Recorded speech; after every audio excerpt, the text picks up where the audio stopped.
mga DDS na mangha sa ginawa ni Pangulong Bongbong Marcos. Nung araw po na ito ay napabalita, agad-agaran po ang embahada natin po ay tumulong po agad. Nagpadala po ng labor attaché, isa din pong lawyer para po malaman at mapaglaban ang kanilang mga karapatan. Ano man po ang kulay nila. Wala po tayong sinisino, wala po tayong discrimination patungkol po dyan. Basta po kapwa Pilipino, tutulungan po yan ng administrasyon.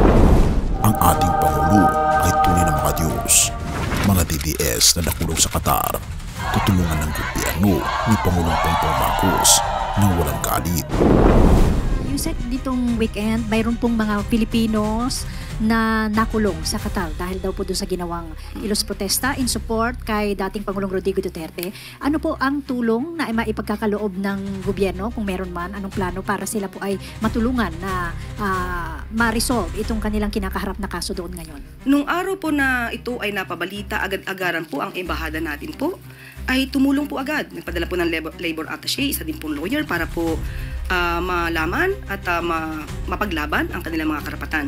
At maliban po dyan ay kung ano pa po ang maaari natin ibigay na tulong, let's say mga care packages, na sa abot makakaya ng ating pamahalaan, ibibigay po natin sa ating kababayan sa nasabing bansa. So hindi naman po sila papabayaan na makulong, ma'am? Ay hindi po. Obligasyon pa rin po ng ating pamahalaan, ng administrasyon, ang mga Pilipino, ano man po ang kulay nila. Wala po tayong sinisino, wala po tayong discrimination patungkol po dyan. Basta po kapwa Pilipino, tutulungan po yan ng administrasyon.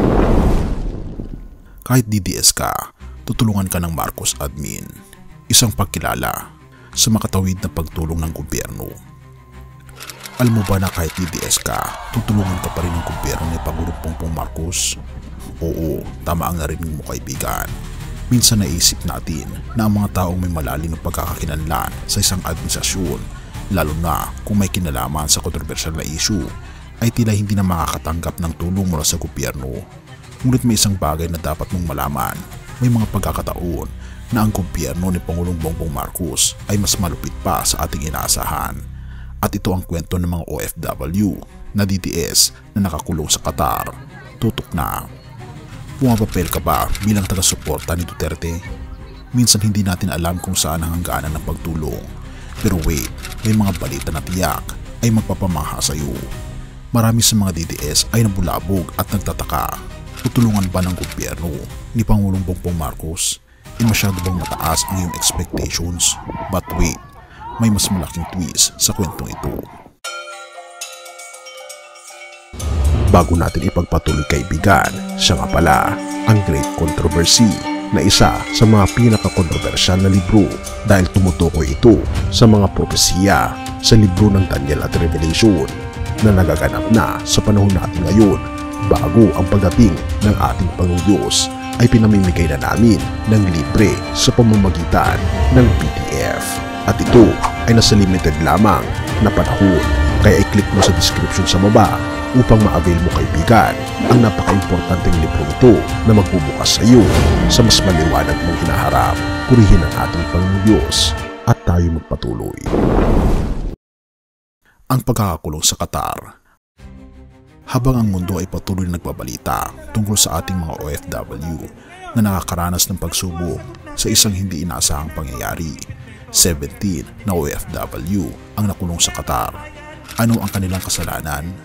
Paglahok sa isang rally na nagsuporta kay dating Pangulong Duterte. Hindi rin ito basta rally, mang hindi autorisadong demonstrasyon pa. Habang narinig mo ang mga kwento ng pag-uusig sa ating mga kababayan sa ibang bansa, may isang malagang tanong na kailangan nating sagutin. Ano ang gagawin ng gobyerno? Pero hindi mo pa alam ang pinaka-importanting bahagi ng kwento. Ang gobyernong Marcos, hindi sila nag-atubiling magbigay ng tulong. Hindi mo ba iisipin?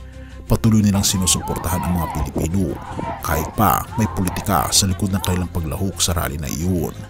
But here's the thing, why did they do it? Ang tugon ng gobyerno. Dito na nagsimula ang makatawid na hakbang ng gobyerno ng ating Pangulong Bongbong Marcos. Dahil sa press briefing, sinabi ni Atty. Claire Castro, ang press officer ng Malacanang, na hindi titigil ang gobyerno sa pagbibigay ng tulong sa mga OFW na DDS Agad na kumilos ang Philippine Embassy sa Doha, nagpadala ng labor attaché at isang abogado upang protektahan ang mga karapatan ng ating mga kababayan. Teka lang, isipin mo, hindi pa ba tayo magtutulungan kapag may political color tayo? Baka magtaka ka, DDS nga sila, bakit tinutulungan?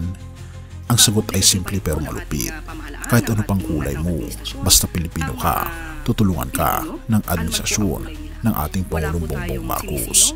Kung iniisip mo na hindi ka pinapansin dahil sa iyong politika na kulay, nagkakamali ka. Dahil ito na ang pagkakataon na ipakita ng gobyerno ang tunay na diwa ng makadiyos sa kanilang mga gawa. Ang tunay na paglilingkod ng gobyerno.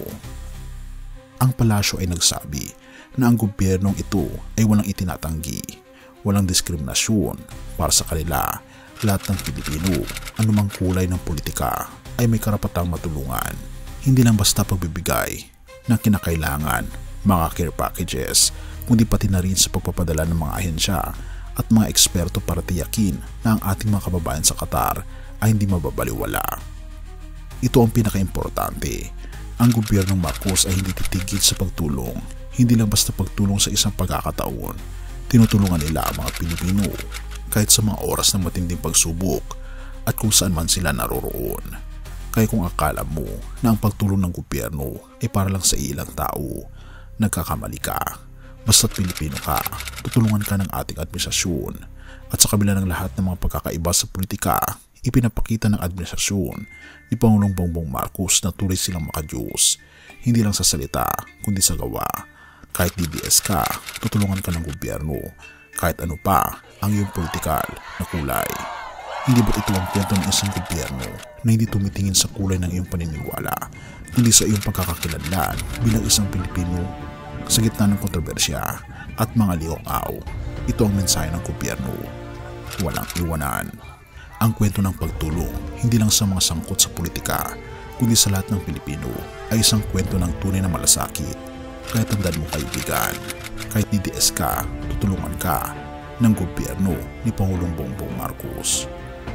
Have mercy, O God, at purihin ang ating Panginoon Diyos. 1:14-6. Ang sabi ni Jesus, ako ang daan, ang katotohanan at ang buhay. Walang makaparoroon sa Ama, kundi sa pamamagitan ko. Sa kabila ng mga pagsubok kaibigan at mga pagkakaiba, ang mensahe ng ating Panginoon Jesus ay nagpapaalala sa atin na siya ang daan, katotohanan at ang buhay. Sa ating mundong puno ng kontrobersiya at paminsan-minsan ay mga hindi pagkakasunduan, itinuturo sa atin ng ating Panginoon Jesus na siya ang tanging daan upang makatagpo tayo ng tunay na kapayapaan at kaligtasan. Sa parehong paraan, gaya ng pagpapakita ng Administrasyong Marcos ng malasakit at pagtulong sa mga Pilipino, pinapaalala sa atin ng ating Panginoon Jesus na hindi niya pinipili ang mga taong tutulungan niya. Lahat tayo ay may karapatang maranasan ang kanyang malasakit at pag-ibig, anuman ang ating pinagmulan o pananampalataya. Ang tunay na diwa ng pagmamahal at pagkalinga ay natutunghayan natin sa mga aral ng ating Panginoon Jesus. At ito ang magsisilbing gabay sa ating pang-araw-araw na buhay, pagkakaroon ng malasakit sa kapwa, pagpapatawad at pagtulong sa mga nangangailangan. Hindi alintana ang kanilang pinagmulan. Sa Kanya natutunan natin ang tunay na diwa ng pagtulong at pagpapatawad. Sa Kanya tayo ay pinapalakas at pinapalakas ang ating mga kapwa upang magpatuloy sa laban ng buhay. Sama-sama tayo kaibigan sa paglalakbay sa ating Panginoon Kristo, sapagkat siya ang magdadala sa atin sa landas ng tunay na pagkakaisa at tunay na malasakit sa bawat isa. Purihin ang ating Panginoon Diyos at tayo manalangin. Ama naming Diyos na makapangyarihan sa lahat, tunay nga po Panginoong Diyos na hindi niyo po binibilang ang aming kasalanan, sapagkat sa inyo pong pagpapadala ng inyo pong anak, ang inyo pong bugtong na anak, upang mamatay, upang kami Panginoon ay magkaroon ng tunay na kapayapaan at may pakita ang tunay po ninyong pagmamahal, ay hindi alintana Panginoon sa inyo na handa niyo pong ibigay ang lahat. Makamit niyo lang po ang tunay na pakikipag-reconcile sa aming mga makasalanang tao. Salamat Panginoon Diyos na tulungan niyo po kami na magmahal ng katulad ng aming Panginoon Jesus, ng katulad po ninyo sa aming kapwa. Anuman Panginoon ang kanilang paniniwala, tulungan niyo po kami Panginoon na mahalin ang aming kapwa At salamat Panginoong Diyos sa inyo pong pag-ibig sa amin na hindi po mapapantayan. At patuloy niyo po kami gabayan at iligtas niyo po kami at tulungan niyo po kami magpasakop araw-araw sa inyo pong kabutihan at pagmamahal. Salamat po Panginoong Diyos sa inyo pong pag-aalaga sa amin. At salamat sa pagdiling na aming mga panalangin at patawarin po kami sa lahat ng aming pagkukulang at pagkakasala sapagkat itong isamot hiling sa matamis na pangalan ng aming Panginoon Jesus. Amen.